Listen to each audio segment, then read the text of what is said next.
dan sungguh sekelompok dari kalian akan dihalau dariku sehingga kalian tidak sampai kepadaku. Lalu aku berkata, wahai Rabbku, mereka adalah para sahabatku. Allah menjawab, apakah kamu tahu apa yang terjadi setelah kepergianmu? Dari umat Rasulullah SAW ada yang sampai telaga Rasulullah SAW, tapi ada yang tidak sampai. Maka abna'i wa tulabi barakallahu fikum, ketika kadang ada orang yang mengingatkan antum untuk perhatian dengan sholat, ini orang yang sangat cinta kepada antum. Jangan keliru memahami, karena penting. Sholat ini adalah awal amalan yang akan dihisab oleh Allah Subhanahu wa ta'ala, dan wudu-wudunya akan menjadi pertanda nanti di padang mahsyar bahwa dia termasuk umat Rasulullah Muhammad sallallahu alaihi wasallam. Dalam riwayat Ibnu Mas'ud radhiyallahu anhu, beliau meriwayatkan bahwa Nabi sallallahu alaihi wasallam bersabda, ana faratukum 'alal khawdi wa la yurfa'anna ma'i rijalun minkum thumma la yuhtalajunna duni fa aqulu ya rabbi ashabi fayuqal innaka la tadri ma ahdathu ba'dak. Akulah menanti kalian di telaga, dan aku diperlihatkan bersamaku beberapa orang di antara kalian, kemudian dicabut dari pandanganku. Maka aku pun berkata, ya Rabbku, itu sahabatku. Masya Allah, ini Rasulullah SAW. Begitu cintanya Rasulullah kepada antum sekalian. Tapi apakah cintanya Rasulullah kepada kita, empatinya Rasulullah kepada kita dibalas kita tidak cinta dengan hadis-hadis Nabi SAW?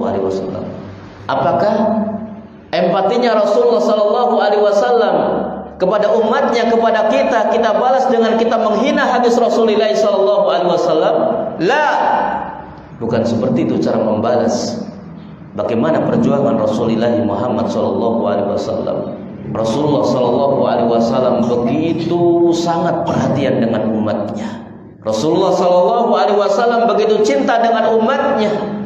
Namun tidak boleh kita membalas dengan balasan yang lebih jelek dari apa yang telah Rasulullah SAW perjuangkan. Janganlah kita membiasakan diri air susu dibalas dengan air tuba.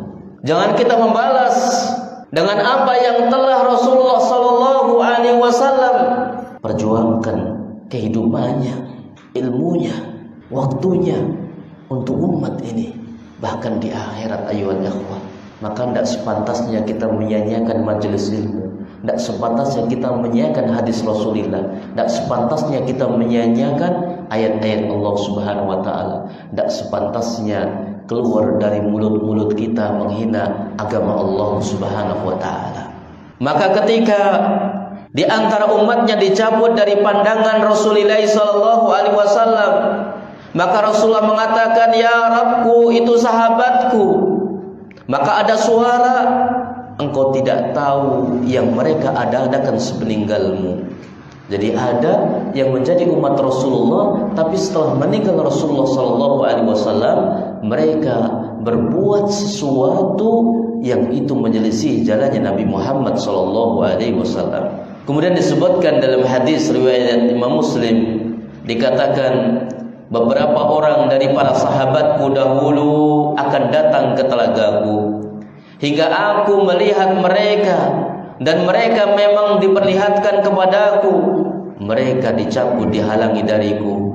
Maka aku akan mengatakan, ya Rabbku, mereka adalah para sahabatku, mereka adalah para sahabatku. Kemudian akan dikatakan kepadaku, sesungguhnya kamu tidak tahu apa yang mereka perbuat sepeninggalmu.